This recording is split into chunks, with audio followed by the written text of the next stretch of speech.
회원 여러분 안녕하십니까? 정통 주식 채널입니다. 오늘 시장의 지수라든가 또는 그 시황과 관련된 이야기 하고요. 그 다음에 오늘 화제가 됐던 종목, 또 시간 외에서 새롭게 나온 현대차 그룹에 관련된 이야기들을 하고, 또 오늘 그 정통 주식 종합 채널에서 일주일 동안 한번 그 낙폭 과대 종목이면서 단기적으로 하락세가 완만하게 지지되는 그런 종목들을 관심 종목으로 한번 추천드리는 그런 시간 갖도록 하겠습니다. 관심이 되신다면 구독과 좋아요, 알람 설정 부탁드리고요. 오늘 시간 외에서 제일 먼저 말씀드리고 싶은 종목은 현대차 그룹입니다. 현대차 그룹이 오늘 시간에 의해서 많이 하락했거든요. 하락 7,000원 정도 하락했죠. 장중에는 한 10,000원 정도, 시간에 의해서 10,000원 정도 가까이 하락했는데 그 하락의 주된 이유가 뭐냐 그러면 현대차도 그동안 리콜이라든가 이런 거를 대비해서 현대차와 기아차가 3, 4분기에 과감하게 그, 아, 엔진 등 결함에 대비하기 위해서 엔진 결함에 대한 충당금을 설정하겠다 해서 3조 6천억을 설정을 한다고 그랬거든요. 그래서 현대차가 2조 1천억 원, 기아차가 1조 2,600억 정도. 또 이렇게 되면 그동안 코로나로 인해서 가까스로 실적을 유지해왔던 현대차마저도 3, 4분기에는 전부 다 손실 충당금으로 싼다고 그러면은 실적은 또 기존에 예상했던 것보다 불가피하게 나빠질 수밖에 없겠죠. 그것 때문에 현대차가 7,000원 하락했고요. 전체적으로 현대차 그룹이 다 하락하는 그런 양상을 보여줬습니다. 기아차도 무려 2,300원 하락하고, 이거는 뭐 실적이 좋을 걸로 예상을 했는데 기아차와 현대차만 합해가지고 3조 원 정도가 그 손실로 계상이 된다고 그러면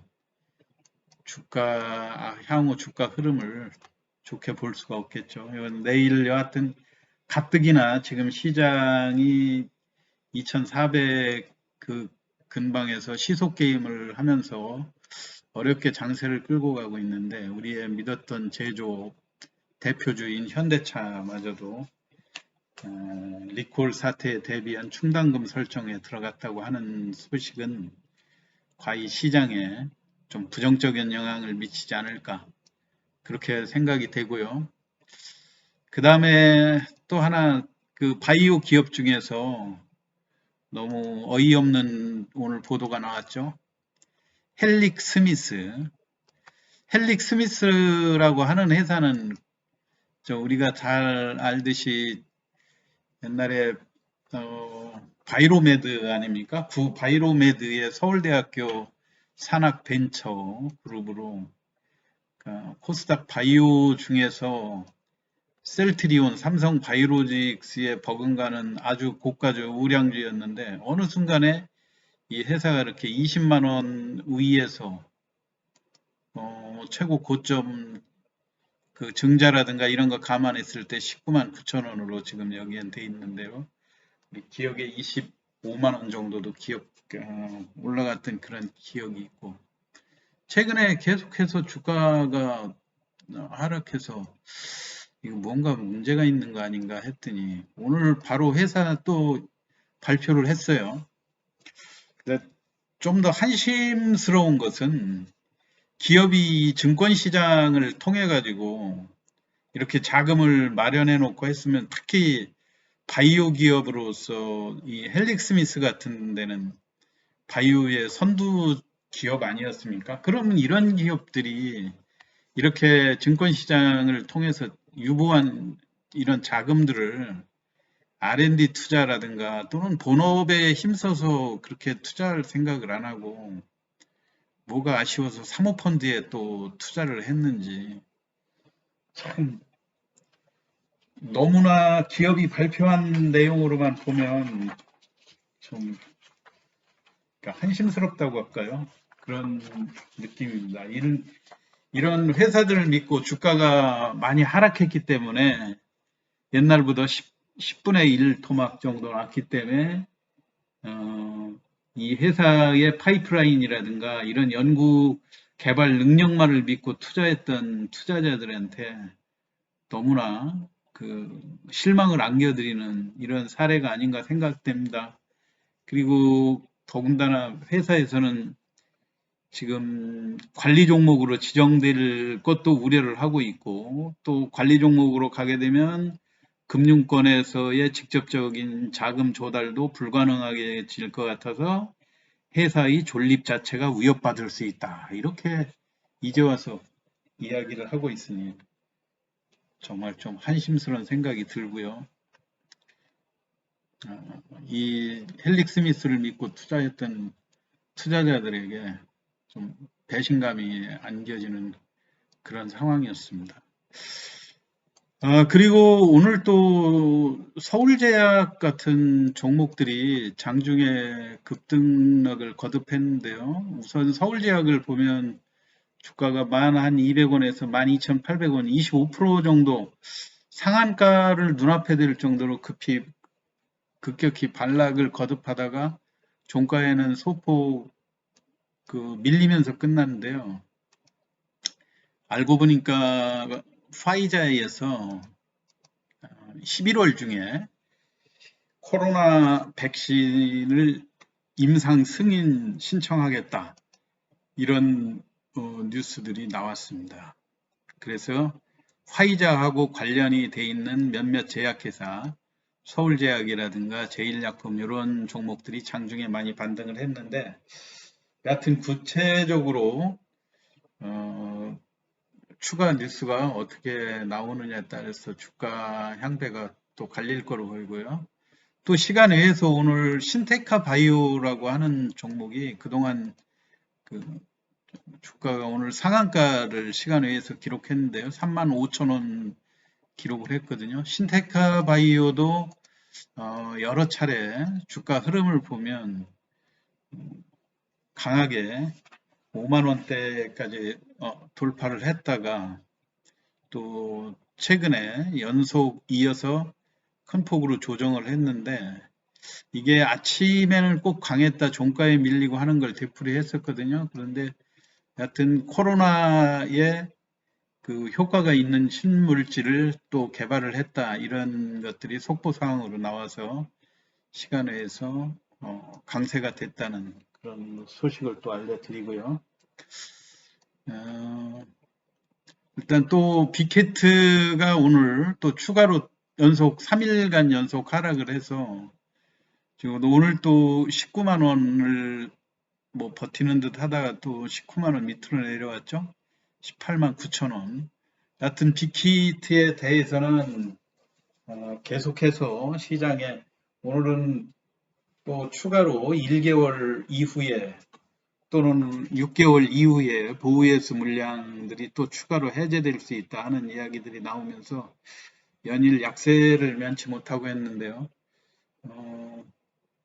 BTS 팬들이 열심히 주가 방어에 나서고 있지만 좀 개인들의 매수세로 주가를 유지하기에는 조금 힘이 붙이지 않는가 이런 양상들이 많이 보이고요.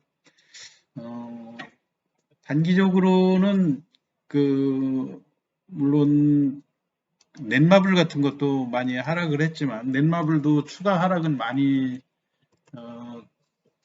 정지되어 있는 그런 상황이거든요. 오늘 13만 3천 원 정도까지 비록 많이 하락은 했지만 단기적으로 빅히트보다는 넷마블이라든가 또는 초록뱀 같은 것들이 저가의 그 메리트를 이용해서 상승을 하지 않을까, 견인하지 않을까 그런 생각이어서 넷마블과 초록뱀 이런 종목들도 단기적으로 독자적인 그 상승을 한번 염두에 두어볼 필요가 있다. 그렇게 생각이 됩니다. 왜냐하면 초록뱀 같은 경우 주가 자체도 고점에서 지금 3,400원에서 무려 2,400원까지 많이 하락이 돼 있고요.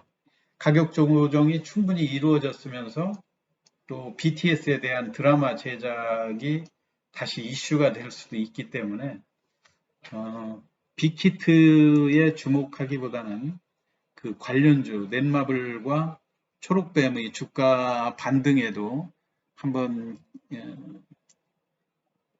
주의 깊게 살펴보시는 것이 필요하다고 생각합니다. 그리고 여기 오늘 추천 종목으로 많이 게시를 했는데요. SDN이라고 하는 태양광 관련 업체도 주말에 그 바이든 캠프 쪽에서 그 코로나 확진이라든가 뭐 그런 뉴스로 인해서 좀 약해진 느낌이 있고요. 아무래도 수소차 문제는 지금 니콜라의 주가 하락이 좀 반등하는 데다가 또 큰 폭으로 하락하고 이게 되풀이되고 있으면서 여러 가지로 볼 때 그 안정성 측면이라든가 향후의 추세 이런 것들을 감안해 볼 때 수소차보다는 태양광 쪽이 조금 더 무난하지 않겠는가 이런 생각이 들고요. 그다음에 SDN도 자체가 지금 주가가 고점에서 지금 나흘 연속 큰 폭의 조정세를 보였기 때문에 조금 바이든 후보의 지지율이라든가 건강상에 뭐 추가적인 이상이 없다고 한다면 한두 차례 또 추가 반등이 나올 수 있는 그런 케이스여 가지고요. 가격적으로 지난번 10월 13일 날 상한가를 한번 기록한 이후에 나흘 연속의 조정폭을 감안하면 충분히 자율 반등이 나올 수 있는 타임이다. 근데 오늘 또 장중에 5% 이상 반등하다가 또 하락을 했거든요. 그래서 한번 눈여겨보셨으면 좋겠고요. 또 하나는 메디톡스라고 하는 종목인데요. 역시 마찬가지로 자회사가 코로나 관련 신물질 뭐 임상에 들어갔다 해가지고 한때 3,500원대까지 3,700원 그 정도까지 장중에 반등을 보였던 종목인데 그런 고점에 비해서는 최근 낙폭이 너무 과하지 않는가.